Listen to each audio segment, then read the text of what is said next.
8 heures du matin au pied du pont transbordeur de Rochefort qui n'a pas la couleur du chewing-gum. Mallory se prépare à accueillir les visiteurs du jour. Hervé et Romain, les deux techniciens, sont les premiers à arriver sur le site. Ça va et toi? Ouais. Allez, on va aller faire un petit tour là-haut, nous, pour faire un peu d'entretien, voir comment ça se passe, voir s'il n'y a rien de cassé. Sécurité oblige, ils doivent bien s'harnacher avant de se mettre au boulot. On est parti. Car pour eux, ça se passe tout en haut. Pas trop de vent ce matin, hein? Ça va. C'est bon ça, on va se régaler. Hop là. Monter sur un bâtiment comme ça, c'est pas donné à tout le monde, quoi. La hauteur, la vue, quand il fait beau, c'est encore plus agréable.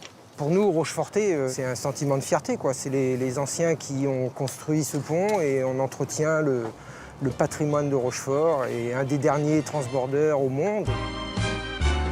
Le transbordeur de Rochefort, une dame de fer âgée de 114 printemps, longue de 175 mètres et haute de plus de 65 mètres, nichée au cœur d'un des derniers méandres de la Charente avant l'océan Atlantique à Rochefort. C'est votre 3e monument préféré de Poitou-Charentes. On va finir de graisser les roues centrales là et puis ma foi, hein, ça sera bon pour ce matin. Découvrir la vue du sommet du pont est un privilège rare, car pour le commun des mortels, tout se passe en bas. Certains s'imaginent pouvoir monter là-haut, et puis après ils sont surpris de voir que c'est cette petite plateforme qui va les traverser au-dessus de l'eau.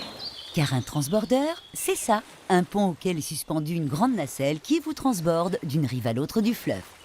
Sur l'eau, sur la rivière, sur le bord du vaisseau. Sur l'eau, sur la rivière, sur le bord de la mer, sur l'eau. On le voyait, le pont, de loin. On se posait la question sans savoir vraiment ce que c'était. Je pensais qu'on devait grimper là-haut. J'ai vu qu'il datait de 1900. C'est déjà une belle réalisation pour 1900. Aux manettes ce jour-là, la toute première femme nacelière de Rochefort, une femme qui pilote la nacelle. De quoi laisser quelques passagers un peu perplexes. Certains hommes un peu machos qui disent « Ah, vous savez piloter un 700 tonnes ?» Parce que mon transbordeur me pèse 700 tonnes. Oui. Et là, il va nous arriver quelque chose? Non. Sauf que la Charente n'est pas un long fleuve tranquille et certains imprévus peuvent survenir. Mère d'Antioche de Nacelle-Martrou, je vous écoute. Oui, bonjour, on arrive sur vous dans 5 minutes. Vous êtes où exactement? Parce que je viens de commencer ma traversée. Tous les bateaux sont prioritaires, sauf que là on vient de démarrer, donc là il faut surveiller. Quelques instants plus tard, et sans incident, les passagers ont finalement droit à un spectacle inattendu. Instant suspendu qui rappelle la fonction première de ce pont pas comme les autres.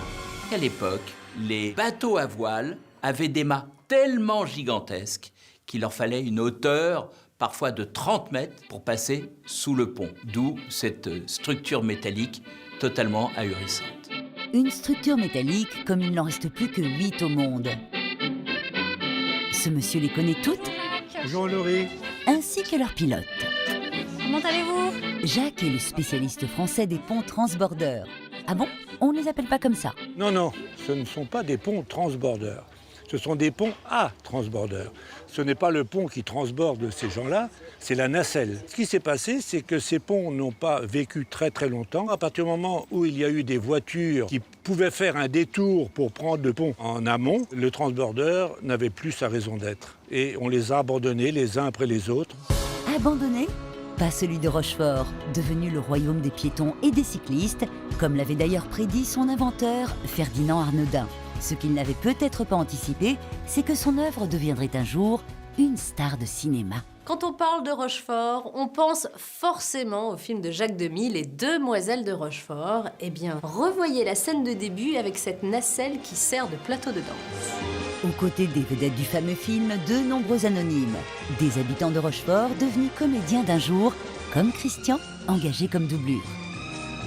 Je vous ai amené la photo qui a été prise ici d'ailleurs, et moi donc je suis ici, voilà. On doublait les danseurs anglais qui participaient donc au tournage du film, les danseurs ne sachant pas faire de moto et nous ne sachant pas danser. Nous sommes de sœurs jumelles. En 1966, il n'est donc pas rare de croiser Christian, mais aussi Catherine Deneuve et Françoise d'Orléac, sœurs à l'écran comme à la ville. Une ville qui à l'époque sert tout entière de décor au film. Il en reste même quelques traces, comme ces deux maisons encore aux couleurs des demoiselles.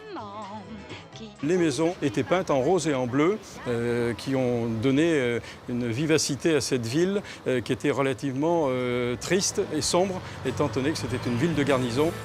Un tournage très peace and love dont on ne saura rien de plus, sinon que le pont transborder aurait pu lui aussi être maquillé le temps du tournage.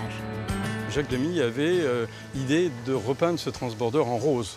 Malheureusement, les finances du film ne permettaient pas de repeindre le transborder en rose et surtout après de le remettre dans sa couleur d'origine. Il faut quand même 9 tonnes de peinture et il faudrait quelque chose comme 6 mois pour le repeindre entièrement. Je pense que ça aurait été quelque chose de merveilleux de voir ce magnifique transborder peint en rose. À défaut de le repeindre, pourquoi ne pas teinter les ampoules qui éclairent chaque soir le transborder de Rochefort? Attention, abracadabra!